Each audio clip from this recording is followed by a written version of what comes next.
Good morning students. आज हम आपके साथ समाजशास्त्र की जो सिद्धांत की बात करेंगे वो विल्फ्रेड परेटो के एक और सिद्धांत हैं, विशिष्ट, चालक और भ्रांत तर्क। इस पर चर्चा करेंगे।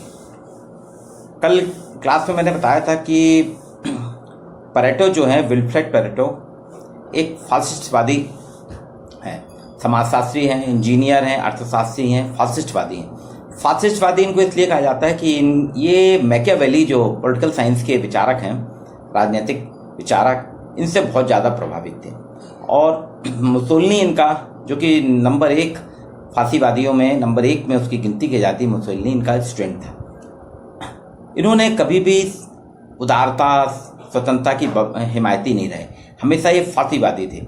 आप सोचिए कि इनके जितने भी छात्र थे या फासीवादी जो आंदोलन होते थे उसमें परेटो के तर्क रखे जाते थे। तर्कशास्त्री के रूप में बहुत ही बढ़िया तर्क रखते थे। कुछ लोग तो यहाँ तक कहते हैं कि परेटो के सिद्धांत को पढ़ना, परेटो इतने क्लिष्ट, इतनी ध्रुव भाषा में लिखते थे, इतनी क्लिष्ट भाषा में लिखते थे कि उतना समझना आसान नहीं था। एक बार आप पढ़ेंगे आपको समझें, लेकिन जब बार बार हम पढ़ते हैं तो परेटो के सिद्धांत हमारे साथ आत्मसात होते जाते हैं और वो क्लियर हो जाते हैं। इनकी एक किताब है ट्रिटिटी ऑफ जनरल सोशियोलॉजी। ये जो इनकी किताब है ट्रिटिटीज ऑफ ऑन जनरल सोशियोलॉजी, इसमें उन्होंने तार्किक अतार्किक क्रियाओं की बात की है। तार्किक अतार्किक क्रियाओं के आधार पर उन्होंने 2 सिद्धांत बनाए, एक विशिष्ट चालक और भ्रांत तर्कों का, और सर्कुलेशन ऑफ लाइट क्लास, अभिजात वर्ग का परिभ्रमण, जिसकी हमने कल चर्चा की। ये 2 सिद्धांत इन्होंने बनाए हैं। तो ये वास्तव में बहुत ही, इनकी जो किताब है ना, ये ऊंचे दर्जे के तार्किक थे। ट्रिटराइज जो है, समाजशास्त्री जितने भी पढ़ते हैं, इनकी ट्रिटराइज नाम की जो किताब है, ट्रिटराइज ऑन सोशियोलॉजी, इसमें इनकी तर्क शक्ति देखने की मिलती है। इसमें इतनी बढ़िया इन्होंने उपयोग किया तर्क शक्ति का कि वो एक बिरला समाजशास्त्री ही कर सकता है। इनकी बहुत सी देन है जिस पर अपन कर चुके हैं। मेन इनकी जो कॉन्ट्रीब्यूशन है सोशियोलॉजी के लिए, समाजशास्त्र के लिए जो इनका योगदान है, तार्किक क्रिया, लॉजिकल एक्शन, तार्किक क्रिया, नॉन एलॉजिकल एक्शन, विशिष्ट चालक, रेसिड्यूज, भ्रांतक, डेरिवेशन, ये 4 चीजें जो हैं इसी पे उनके सिद्धांत बने हैं। सर्कुलेशन ऑफ लाइट्स, अभिजात वर्ग का सिद्धांत, जो एक अनन्य योगदान कहा जाएगा। अब इसके आधार पे इन्होंने जो समाजशास्त्र को परिभाषित किया है, तो उसका, जैसे बेबर ने क्रिया के आधार पे समाजशास्त्र को परिभाषित किया, विल्फ्रेड परेटो ने समाजशास्त्र को परिभाषित करा है तार्किक और अतार्किक, लॉजिक, नॉन लॉजिकल एक्शन के आधार पे। तार्किक क्रिया को वो कहते हैं कि वास्तव में इसमें 2 चीजें होती हैं। तार्किक क्रिया की अवधारणा में 2 चीजें जोड़ी हैं, एक वस्तुनिष्ठ क्रिया, ऑब्जेक्टिव एक्शन, और दूसरा व्यक्तिनिष्ठ क्रिया यानी सब्जेक्टिव एक्शन। तो ये कहते हैं कि वास्तव में वस्तुनिष्ठ क्रिया और वस्तुनिष्ठ क्रिया, व्यक्तिनिष्ठ और वस्तुनिष्ठ, सब्जेक्टिव और ऑब्जेक्टिव क्रियाओं को मेल करके जो एक सेट बनता है ना, उसमें साधन और साध्य होते हैं, मीन्स एंड एंड, साधन और साध्य होते हैं। यानी कोई व्यक्ति किसी क्रिया को करता है तो उसके कुछ ना कुछ साधन यानी उद्देश्य अवश्य, बिना उद्देश्य के हम कोई भी क्रिया नहीं करते। हर व्यक्ति की क्रिया में कुछ ना कुछ उसका साधन होता है, कुछ उद्देश्य होते हैं, और इन उद्देश्यों की पूर्ति के लिए, जब हमारे उद्देश्य होते हैं तो उनकी पूर्ति भी करना पड़ेगी। जब हम इन अपने उद्देश्यों की पूर्ति करना चाहते हैं तो हम अपने इन उद्देश्यों की पूर्ति के लिए कुछ साधनों को प्रयोग में लाते हैं। यानी साधन के बिना कोई भी क्रिया नहीं हो सकती। किसी भी क्रिया के लिए मीन्स एंड एंड, साधन बहुत जरूरी है। अब इनका जो अतार्किक क्रिया का सिद्धांत है उसमें कहते हैं अवशिष्ट और भ्रांत तर्क। उन्होंने 2 चीजें यहाँ प्रयोग करी हैं। तार्किक क्रिया में उन्होंने कहा वस्तुनिष्ठ क्रिया, ऑब्जेक्टिव एक्शन, और व्यक्तिनिष्ठ क्रिया, सब्जेक्टिव एक्शन। अब जब अतार्किक क्रिया की बात करते हैं तो उसमें 2 अवशिष्ट लाते हैं वो, उनमें 2 चीजें वहां ली, अवशिष्ट और भ्रांत, रेसिड्यूज एंड डेरिवेशन। इन 2 अवधारणाओं, मतलब देखिए, दोनों तार्किक क्रियाओं में उन्होंने अलग अवधारणाएं ले ली, अतार्किक क्रिया में अलग अवधारणाएं ले ली, और ये कंसेप्ट के आधार पर उन्होंने बताया। तो तार्किक क्रिया क्या है? लुइस कोजर ने इनकी व्याख्या जो की तार्किक क्रिया की परेटो के शब्दों में, उनका कहना था व्यक्ति किसी भी क्रिया के करने के पहले, हम जो भी क्रिया करते हैं, यानी व्यक्ति कोई भी क्रिया करता है उसके पहले हम अपने ऑब्जेक्ट, लक्ष्य, उद्देश्य निश्चित कर लेते हैं। जो लक्ष्य उद्देश्य हमारे निश्चित होते हैं वो वास्तव में हमारे साध्य हैं, और साध्य निश्चित होने पे, साध्य यानी हमारे एंड निश्चित होने पे हम उनको तार्किक रूप में देखते हैं और उसे प्राप्त करने के लिए कुछ साधन जोड़ते हैं। अब इसका एक सिंपल सा उदाहरण है, हम आप सब पढ़ाते हैं, आपने देखा होगा हमारे यहाँ बच्चे हमेशा परेशान रहते हैं। कुछ बच्चे रहते हैं जो चाहते हैं कि मैं फर्स्ट डिवीजन में आ जाऊं, गोल्ड मेडल मुझको मिल जाए। अब ये उसका साध हुआ, उसने तय करा ना कि इस बार मेरे को फर्स्ट डिवीजन आना है, ये उसका साध है, ये तो ठीक है। अब लेकिन प्रॉब्लम कहाँ आती है? अब प्रॉब्लम ये आती है उस बच्चे के लिए कि फर्स्ट डिवीजन कैसे प्राप्त करे, क्योंकि फर्स्ट डिवीजन प्राप्त करना है यानी लंबी मेहनत करना है। तो वो दो चीज उसके पास, दो विकल्प जो है उसके साधन है। पहला वो क्या करता है, व्यक्तिनिष्ठ क्रिया करता है कि वो समाज की ओर देखता है। पहले वो सोचता है कि नकल कर लें या अपने शिक्षक को खुश कर लें जिससे हम फर्स्ट डिवीजन आ जाएं। ये तो उसका क्या हुआ, विकल्प हुआ, विकल्प साधन है ना, उसका ये एक साधन हुआ। अब वो जब समाज की तरफ देखता है, क्योंकि ये तो उसकी व्यक्तिनिष्ठ है ना, सब्जेक्टिव एक्शन है। अब वो समाज की ओर देखता है तो उसको लगता है, समाज कहता है कि तुमको अधिकतम है ना मेहनत करना चाहिए, फर्स्ट डिवीजन आने के लिए तो मैक्सिमम एनर्जी अपनी लगा दो, अधिकतम मेहनत करो। ये सब्जेक्टिव एक्शन है उसका, मतलब उसके व्यक्तिनिष्ठ एक्शन को समाज क्या कहता है, उसको ऑब्जेक्टिव के रूप में देखता है। तो यहाँ अब छात्र क्या करे, या तो वो समाज की बात माने यानी अपने मन को विकल्प को छोड़े, मन का विकल्प मानता है या तो समाज को छोड़े, और समाज को मानता है तो अपने मन के विकल्प को। तो ये दो है व्यक्तिनिष्ठ क्रिया और वस्तुनिष्ठ क्रिया, इन दोनों को मिला के बनती है तार्किक क्रिया। लुईस कोजन ने कहा कि पार्सन ने जो तार्किक क्रिया की व्याख्या की है वो बिल्कुल क्रिया है, वो स्पष्ट है। बोला क्रिया तब तार्किक होती है जब यह समाज द्वारा निर्धारित मानकों के एक प्रकार को स्वीकार करती है। यानी समाज कह रहा है ना बच्चे को, विद्यार्थी को, कि तुम अधिकतम मेहनत करो, ये तार्किक मानक है। अब इसके आधार पे पार्सन वो कहता है कि साध और साधन के आधार पे तार्किक क्रिया होना चाहिए। अब तार्किक क्रिया के लक्षण भी उसने बताए हैं। तार्किक क्रिया कॉज एंड इफेक्ट से जुड़ी होती है, कार्य कारण से जुड़ी होती है। कोई भी तार्किक क्रिया, कोई भी क्रिया जो तार्किक बनती है, क्यों बनती है, उसके पीछे कोई ना कोई कार्य कारण होना चाहिए, कॉज एंड इफेक्ट होना चाहिए। बिना कॉज एंड कारण इफेक्ट के, कार्य कारण के कोई भी क्रिया हमारी तार्किक नहीं बन सकती। अनिवार्य रूप से तार्किक क्रिया संवेगात्मक नहीं होती, ये गलती रूप में होती है, इसमें संवेग नहीं होते। जैसे मैंने अपनी बेटी को मैंने अपनी बेटी को 20-20 रुपए के 2 नोट दिए, 20-20 के 2 नोट मिला के कितने हुए, 40। अब वो 50 नहीं बन सकते या 30 नहीं बन सकते, वो 40 ही रहेंगे ना, ये तार्किक है। अब वस्तुनिष्ठ और व्यक्तिनिष्ठ मानकों में समायोजन नहीं होता। तार्किक क्रिया के लक्षणों में वो बता रहा है कि वस्तुनिष्ठ और व्यक्तिनिष्ठ में कोई समायोजन नहीं था, यानी व्यक्ति कुछ सोचे और समाज कुछ और सोचे, है ना, इससे तार्किक क्रिया नहीं बनती। जो हम सोचते हैं वही समाज को सोचना पड़ेगा, क्योंकि इन दोनों का समायोजन जब तक नहीं होगा तब तक वो क्रिया तार्किक नहीं होगी। अब यहाँ पे उसने जो कहा है परेटो ने, इसकी अलग अलग व्याख्याएं की हैं। तो रेमंड एरो कहते हैं कि वास्तव में मस्तिष्क की अवस्था जो है, स्टेट एंड माइंड भी जरूरी है।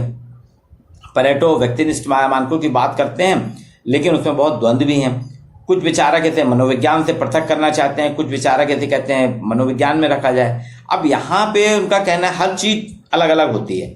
अब कुछ व्यक्ति जो हैं, समाज में जनसंख्या का बहुत सा बड़ा भाग जो है वस्तुनिष्ठ की अपेक्षा करके हर चीज पाना लगता है, यानी वस्तुनिष्ठ सब्जेक्ट की अपेक्षा करके पाना चाहता है। ये अलग अलग प्रकार की चीजें हैं। अब अतार्किक क्रिया जो है, तार्किक में तो आपने देखा कि कार्य कारण से जुड़ा होना चाहिए, वस्तुनिष्ठ और व्यक्तिनिष्ठ इनमें समायोजन होना चाहिए। अब अतार्किक क्रिया के लिए जो है वो कहते हैं कि जो हमारी वे क्रियाएं, व्यक्ति के द्वारा की जाने वाली वे क्रियाएं जो तार्किक नहीं होती हैं, वो अतार्किक है। तार्किक क्रियाओं में से सब तार्किक पक्ष को अलग कर दें तो जो कुछ बचेगा वो अतार्किक है। ये एक अवशिष्ट श्रेणी है। इसको परेटो कहता है अतार्किक क्रिया एक रेसिडुअल कैटेगरी है, एक अवशिष्ट कैटेगरी। इसको लेविस कोजन ने फिर इसकी व्याख्या करी है। बोले अतार्किक क्रिया केवल वह क्रिया है जो परेटो की भाषा में, यानी अतार्किक क्रिया तो समझने की बात है, वह क्रिया है जो परेटो की भाषा में तार्किक नहीं है। यानी संपूर्ण क्रिया से अगर अपन तार्किक क्रिया को निकाल देते हैं तो जो अवशिष्ट बचेगा वो अतार्किक क्रिया कराएगा। अब पार्सन्स ने भी अतार्किक क्रिया को और खुलासा किया। पार्सन्स कहते हैं मनुष्य की सभी क्रियाओं को, उन्हें अलग अलग बोले, आप मान लीजिए मनुष्य की क्रिया को उनने कहा ए में मान लीजिए ए है, ये बहुत विस्तृत और विशाल है। जैसे इसको उन्होंने उदाहरण दिया है कि लोग बाग अलग अलग प्रकार के शौक रखते हैं। सवेरे से शाम तक मैं सवेरे निकलता हूँ घर से, कॉलेज जाता हूँ, कॉलेज में पढ़ाता हूँ और शाम को वापस आता हूँ। इस बीच में मैं बहुत सी क्रियाएं करता हूँ, बच्चों को पढ़ाता हूँ, अपने साथी दोस्तों के साथ चाय पीने जाता हूँ, हंसी मजाक करता हूँ, है ना, बाजार से आते समय घर के लिए सब्जी या कुछ सामान भी लेता आता हूँ। ये सारी चीजें जो है, अब इसमें से इस क्रिया में से अगर हम ये लॉजिक का एल निकाल दें, तार्किक क्रिया जिसको कि एल कहते हैं लॉजिक, उसको अगर एल निकाल दें तो जो कुछ शेष बचेगा वो क्या कहलाएगा? अतार्किक क्रिया कहलाएगा। तो वो कहता है कि हमारी अधिकांश क्रियाएं जो हैं तार्किक होती हैं, जैसे व्यवसाय, परिवार, समुदाय, वर्ग आदि के अंतर्गत में जो क्रियाएं करते हैं वो सब तार्किक हैं। लेकिन जब हम मनोरंजन करते हैं, मित्रों के साथ चाय पीने चले गए, है ना, या घर में बैठ के आने के बाद कोई गाना सुन रहे हैं, चित्र बना रहे हैं, ये सारी चीजें अतार्किक हैं। उनका कहना है संपूर्ण क्रिया में से हमने तार्किक अलग कर दिए तो जो अवशिष्ट बचेगा, जैसे मेरे क्लास में पढ़ाना, डेली कॉलेज जाना, घर के लिए सामान लाना, ये सब तार्किक है। लेकिन दोस्तों के साथ चाय पीना, वहाँ कोई आपके कला का चित्र बनाना, गाना सुनना, ये सारी चीजें अतार्किक हो जाएंगी क्योंकि इसमें कोई तर्क नहीं है। अब अतार्किक क्रियाओं में उसने कहा है कि वास्तव में क्या होता है, एक्टर, मस्तिष्क की अवस्था और गतिविधियां, ये तार्किक अतार्किक के आधार पे ही उसने कुछ रेसिड्यूज निकाले।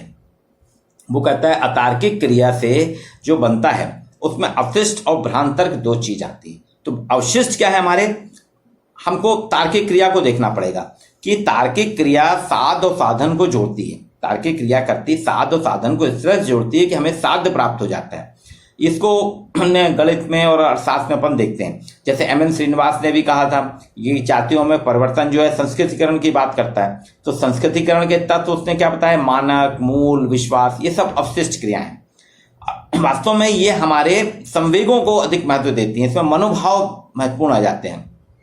परेटो ने जो बताया, बोला कि हमारे जो अवशिष्ट हैं, है ना, रेसिड्यूज हैं, ये हमारे मनोभाव हैं, संवेग हैं। जैसे हर साल हम दिवाली के पहले दशहरा जैसे ही खत्म होता है तो हम दशहरे के बाद दिवाली के लिए घर की साफ सफाई करते हैं। ये हमारे संवेग हैं, हमारे मनोभाव हैं। क्योंकि दशहरे के समय रामचंद्र जी लौट के आए थे वनवास से, तो लोगों ने बहुत स्वागत करा था, वो दीपावली है, तो हम भी अपने घर को सजाते हैं, दीपावली जलाते हैं, ये हमारे वो हैं। प्रधानमंत्री जी ने कहा कि आप दिया जलाइए, ये हमारे मनोभाव संवेग था, हमने दिए जलाए। दूसरी चीज, अवशिष्ट जो होते हैं समाज को सामान्यीकरण बनाए रखते हैं। मतलब हर व्यक्ति में मनोभाव, संवेग कुछ ना कुछ होते हैं, तो वो उनको लेके चलता है, सामान्यीकरण करता है। अगर हम ये सामान्यीकरण नहीं करें, एडजस्टमेंट नहीं कर रहे हैं हम अपना, तो व्यक्ति क्या होगा, एक रोबोट होगा। रोबोट है ना, रोबोट को आप जितना उसमें टाइमिंग भर देते हैं, रोबोट उतना काम करता है, उसमें कोई संवेदनाएं नहीं होती। हमारे देखिए संवेदनाएं रहती हैं, हमारे उसमें मनोभाव रहते हैं, इसमें सुख दुख रहता है। अवशिष्ट क्या करता है, समाज के लोगों के व्यवहार को नियंत्रित करता है, अगर नियंत्रित ना हो उनके साथ निर्धारित भी करता है। अब उसके उसने वर्ग भी बताए हैं, उसने 6 वर्गों में अवशिष्ट को रखा है परेटो ने। एक सम्मिलन, कॉम्बिनेशन, यानी वो कहता है सम्मिलन में समान और विरोधी तत्वों को मिलाया जाता है। वो कहता है समान और विरोधी तत्वों को सम्मिलन में मिलाया। जैसे एक सामान्य सी बात है, हम घर जा रहे हैं, बिल्ली रास्ता काट गई, तो तत्काल हमारे मन में आता है, अरे यार बिल्ली काट गई रास्ता, आज तो दिन हमारा बिगड़ गया, आज कोई काम अच्छा नहीं होगा। अब बिल्ली के रास्ता काटने और बुरे दिन, मतलब दो चीजें, बिल्ली ने रास्ता काटा और उसके बाद हमने सोचा बुरे दिन यानी बुरा समय हमारा, तो इनके अनुमान में सम्मिलन कर दिया हमने। तो इसी तरह जादूगर में कई रहता है ना, भूत प्रेत में, पहले आटे की गुड़िया बना के उसमें पिन चुबो दी, जिससे हम चिढ़ते थे, आटे की गुड़िया बनाई उसमें पिन चुबो दी, तो हमको ये लगता था कि जो हमारा दुश्मन है उसको भी चुभन हो रही। यही समान सम्मिलन कहलाता है, समानता समानता का, इसको कहते हैं कॉम्बिनेशन। स्थायी, परसिस्टेंस, दूसरा उसने बताया परसिस्टेंस, ये वे प्रेरणाएं हैं जो मनुष्य के पारस्परिक संबंधों को स्थायित्व प्रदान करती हैं, यानी जिसका हम आदर करते हैं। अब आपने देखा होगा कि किसी का भी जन्मदिन होता है, हम तत्काल मोबाइल में उसको सबसे पहले व्हाट्सएप पे हैप्पी बर्थडे, है ना, उसमें केक का या फिर कुछ चीजें भेजते हैं। ये हमारे स्थायित्व है, ये परसिस्टेंस है, हम इसको करते ही हैं। अभिव्यक्ति तीसरा, मैनिफेस्टेशन, यानी हमारे आंतरिक भावनाओं को हम बाहरी क्रियाओं के द्वारा व्यक्त करते हैं। हर व्यक्ति के मन में जो आंतरिक भावनाएं होती हैं उसकी हम अभिव्यक्ति मन के द्वारा करते हैं। आपने सामान्य तौर पे देखा होगा, शादी वगैरह जब कर लेते हैं लड़की वाले और लड़के वाले, इन दोनों क्या है, कुछ भावनाएं, अपशिष्ट भावनाएं जन्म होती हैं। वो कहते हैं चलो आज शादी हो गई, हमारा उत्तरदायित्व कम हुआ। अब आप सोचिए, अभी लॉकडाउन पीरियड में लोगों के यहाँ शादियां रुक गई हैं। इसके पहले यानी फरवरी में जिनके यहाँ शादियां हुई, बोले बहुत अच्छा हुआ था, हम तो फ्री हो गए भैया। ये कहलाता है अभिव्यक्ति, मैनिफेस्टेशन। दूसरा है सामाजिकता। अपशिष्ट का यह वर्ग व्यक्ति को सामाजिकरण प्रदान करता है, यानी सामाजिक बनता है व्यक्ति, समाज की रीतियों को अपनाता है। दूसरा व्यक्तित्व का संगठन, इंटीग्रिटी या पर्सनालिटी। इस वर्ग के अंतर्गत वे प्रेरणाएं होती हैं जो व्यक्ति के विभिन्न तत्वों या लक्षणों को संयोजित करती हैं। फिर छठवां है यौन सेक्स। इसमें वे तत्व आते हैं काम वासनाओं से जो हमारे जुड़े होते हैं, और यौन से जुड़े हुए, सेक्स से जुड़े हुए जो हमारे व्यवहार हैं, समाज इन पे नियंत्रण करता है। ये अवशिष्ट तो हैं, इनको अपन अभिव्यक्त करते हैं, कभी भाषा के रूप में गालियां देना, है ना, भाषा देना, संकेत के रूप में छेड़छाड़ करना, इन पे समाज क्या करता है, नियंत्रण करता है। ये सेक्स। अब भ्रांतर की बात करी उसने, प्रेटो ने जो अपनी अतार्किक क्रियाओं की बात करता है उसको वो भ्रांतर्क से जोड़ता है।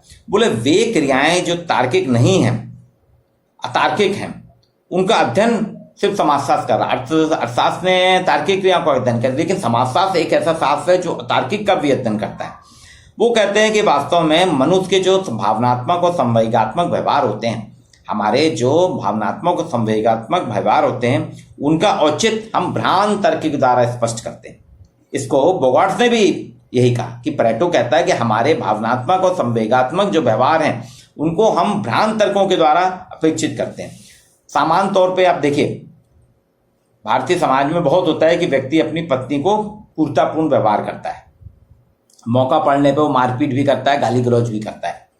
अब समाज की अपेक्षा क्या है कि समाज अपेक्षा करता है व्यक्ति अपनी पत्नी के साथ ऐसा व्यवहार ना करे, लेकिन वहीं वो तुलसीदास जी का हवाला भी देता है। समाज कहता है कि तुलसीदास ने खुद कहा था, ढोर गंवार शूद्र नारी पीटने के पात्र हैं। अब ये देखिए, भ्रांत तर्क उसने लगाया ना, वो मार रहा है, गलत है, लेकिन वो तुलसीदास का हवाला भी देता है ना। दूसरी ओर क्या करता है कि पति अपनी पत्नी को पूरी शक्ति के साथ उसके सराहना भी करता है, उसके आगे पीछे घूमता है, उसके काम करता है, उसके वो करता है। तो आम जनता क्या बोलती है, अरे यार ये तो जोरू का गुलाम है, ये अपनी पत्नी को कभी नीचे ही नहीं गिराना चाहता, उसके आगे पीछे करता है स्त्री की। तो उसके लिए वहां कहा जाता है कि भारतीय समाज में कहा गया है स्त्री की तो पूजा होना चाहिए, जहां स्त्रियों की पूजा होती वहीं देवताओं का निवास है। तो ये देखिए, भ्रांतर्क ऐसे होते हैं। अब प्लेटो ने सिद्धांत निर्माण की जो प्रक्रिया है उसमें अवशिष्ट की तरह भ्रांतर्क के भी उन्होंने वर्ग बताए, दृढ़कथन, असर्शन, प्राधिकार, अथॉरिटी, मनोभावों की अनुरूपता, अकॉर्ड विथ सेंटीमेंट, मौखिक प्रमाण, वर्बल प्रूफ। दृढ़कथन, हम अपने मनोभावों की अभिव्यक्ति के लिए दृढ़कथन का सहारा लेते हैं। व्यक्ति साफ कहता है, जब कोई बात मनवाना होती है हम बहुत ऊंची आवाज में बहते हैं, मुट्ठियां बांधते हैं और बोलते हैं नहीं यही सही है। नेता लोग क्या करते हैं ना, जो मैंने कह दिया वो ही सही है, ये दृढ़कथन। प्राधिकार, दृढ़कथन को जब लोग तार्किक रूप से लॉजिकली स्वीकार कर लेते हैं तो प्राधिकार बन जाता है। एक समाज ने मान लिया कि पुरुष अगर अपनी स्त्री को पीटने का अधिकार है तो वो प्राधिकार बन जाएगा। अब दूसरी चीज, मनोभावों की अनुरूपता। भ्रांत तर्क में किसी कार्य के औचित्य को प्रमाणित करने के लिए व्यक्ति जब प्रस्तुत करे तो वो उसके तर्क जो है भावनाओं पर आधारित होते हैं, तो उसको उचित मान लिया जाता है। मौखिक प्रमाण, कई बार व्यक्ति के व्यवहार जो होते हैं वास्तविकता से कोई रिलेशन नहीं होता, हमारे व्यवहारों का वास्तविकता से कोई संबंध नहीं, वो मौखिक कथन पर आधारित होते हैं। अक्सर आपने देखा होगा कि लोग कहते हैं ऐसा हुआ था, व्हाट्सएप में कई आते हैं ना मैसेज कि ये कहा वो क्या, फिर बाद में इसका वायरल टेस्ट होता है, गलत है, तो उसको कई लोग मान लेते हैं। इसको ट्रिट्राइज में उसने भ्रांत तर्क और अवशिष्ट पे बाकी को बहुत लिखा। तो प्लेटो का जो है भ्रांत तर्क और अवशिष्ट, ये बहुत वो है, इसकी काफी अच्छी व्याख्या ट्रेटाइस में करी है और उसको ने एक विधि बताई, उसी के आधार पे समाजशास्त्रीय सिद्धांत निर्माण की चर्चा की है। उसके समझने के लिए हमको इनकी व्याख्या को समझना जरूरी है। वास्तव में तार्किक क्रिया, वस्तुनिष्ठता, व्यक्तिनिष्ठता, अवशिष्ट और भ्रांतर, ये सब परेटो के विचार हैं और इसके आधार पर उन्होंने एक सिद्धांत बनाया है जो कि उसके बाद में अभिजन वर्ग का सिद्धांत बनता है। ये वास्तव में समाजशास्त्र की एक विषय वस्तु है। और मैंने पहले ही कहा था कि विल्फ्रेड परेटो समाजशास्त्री हैं, तर्कशास्त्री हैं, इंजीनियर हैं, फासिस्टवादी हैं, लेकिन उनको समझना इतना आसान नहीं है। इसको समझने के लिए आपको 2-3 किताबों की बात मैं करता हूं। एक प्रमुख समाजशास्त्री विचारक SL दोषी, PC जैन की है। ये किताब जो है रावत पब्लिकेशन की है। समाजशास्त्र जो ध्रुव दीक्षित की किताब है, ये शिवलाल अग्रवाल की आगरा से प्रकाशित थी। इसमें अगर आप पढ़ेंगे परेटो, विल्फ्रेड परेटो को इन 2 किताबों में पढ़ेंगे, आपको परेटो को समझने में बहुत आसानी होगी। आज के लिए छात्रों इतना ही।